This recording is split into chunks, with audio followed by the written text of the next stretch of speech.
French President Emmanuel Macron and German Chancellor Olaf Scholz will meet in Berlin to seek a common response to Russia as fears rise that Moscow could soon attack Ukraine.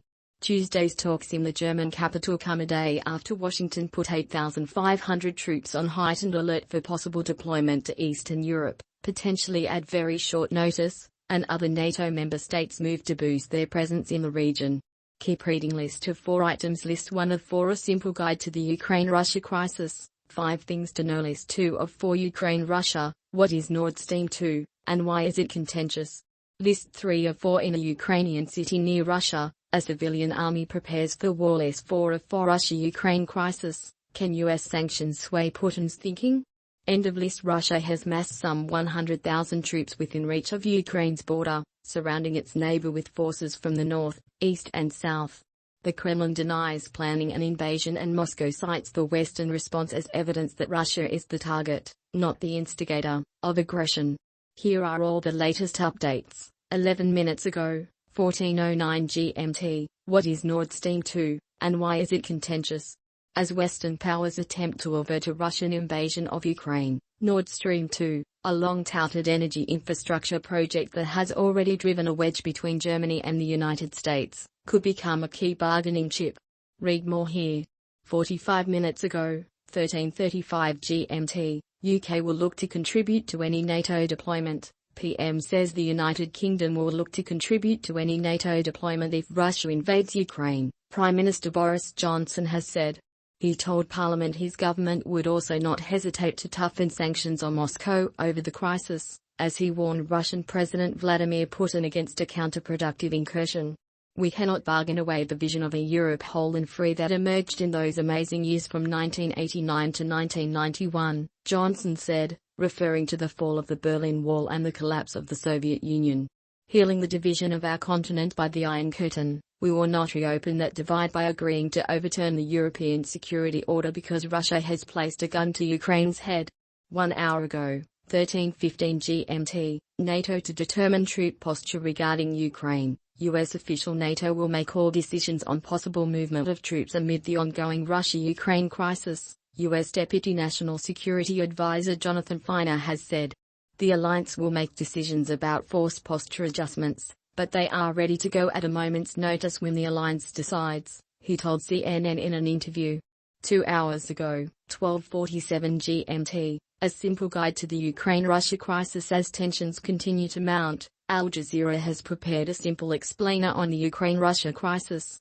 For 5 things you need to know, click here. 2 hours ago, 12:39 GMT, UK Foreign Minister to visit Ukraine next week. The UK's Foreign Minister has said she will visit Ukraine next week and reiterated a warning to Russia that any invasion of its neighbour would provoke severe economic penalties. A further military incursion by Russia into Ukraine would be a massive strategic mistake and come with a severe cost on Russia's economy, including coordinated sanctions, Liz Truss told Parliament. Asked about the possible deployment of British troops in a combat role, she said it was unlikely that it would be the circumstance. 2 hours ago, 12:20 GMT, Croatia to withdraw military from NATO forces in event of conflict. Croatian President Zoran Milanovic has said his country will withdraw its military from NATO forces in the region in event of a conflict between Russia and Ukraine, according to local media reports. 2 hours ago, 12:05 GMT, Russian ruble tries to recover after sell-off. The ruble has slightly recovered after a massive sell-off saw the currency plunge to a more than 14-month low, with Russian assets highly sensitive to tensions between Moscow and the West over Ukraine. By 11:40 GMT, the ruble was 0.2% stronger against the dollar at 78.59, slightly up after largely flat levels earlier in the day. On Monday it fell to 79.50, the ruble's weakest point since November 3, 2020. Versus the euro, the ruble gained 0.6% to trade at 88.64. 3 hours ago, 11:50 GMT, EU work on deterrent measures is well advanced. Spokesperson: the European Union's executive arm has advanced its work to have strong deterrent measures ready if Russia continues its threatening actions against Ukraine, a spokesperson for the bloc has said. The work is very well advanced in order to have in place strong deterrent and also robust measures prepared in case the dialogue does not succeed, that Russia does not de-escalate. the spokesperson said during a press conference. In case Russia embarks on future violation of Ukraine's sovereignty, territorial integrity, we will be reacting very strong, and there will be strong political consequences and massive economic costs inflicted on the aggressor. 3 hours ago, 11:35 GMT, Ukraine claims to break up Moscow-backed group preparing attacks. Ukraine says it has dismantled a group of saboteurs coordinated by Moscow that was preparing a series of attacks in its border regions to destabilize the situation in the ex-Soviet country. The group was preparing a series of armed attacks on city infrastructure, Ukraine's security service SBU said in a statement, adding that the group was coordinated by Russian special services.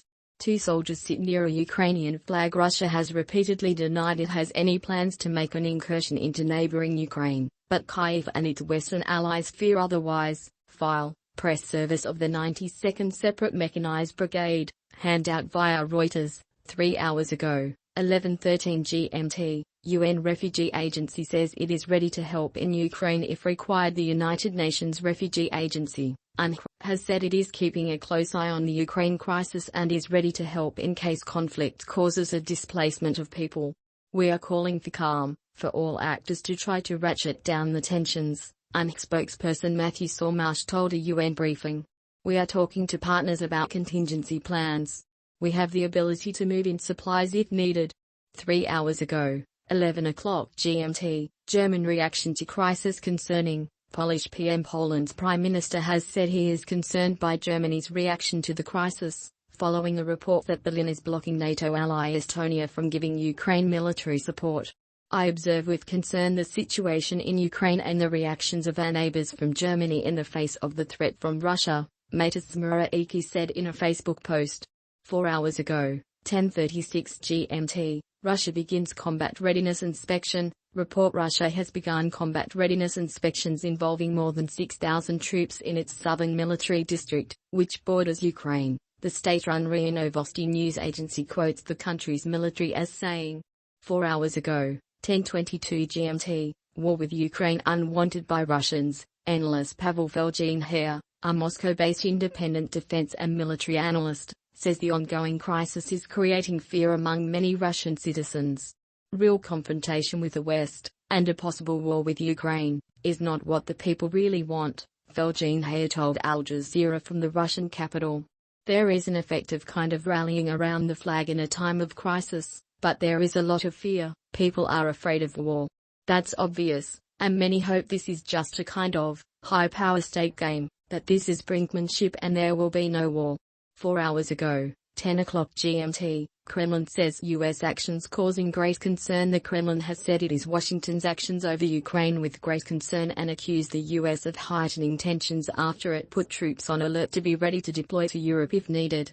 The United States is escalating tensions, Kremlin spokesman Dmitry Peskov told reporters. We are watching these U.S. actions with great concern. 5 hours ago, 9:41 GMT, Russian-Ukrainian officials to meet. Russian and Ukrainian officials are set to meet in Paris on Wednesday for talks with their French and German counterparts. The meeting marks a revival of four-way talks between the nations known as the Normandy format. 5 hours ago, 9:20 GMT, Madrid focused on deterrence in Eastern Europe. Spain's defense minister says its warships and fighter jets deployed in Eastern Europe are not offensive but are focused on stability and deterrence. These are permanent missions of stability and deterrence and in no way offensive, Margarita Robles said during an interview with radio station SIR. Spain has deployed fighter jets in Baltic countries to contribute to NATO's air surveillance program for a number of years.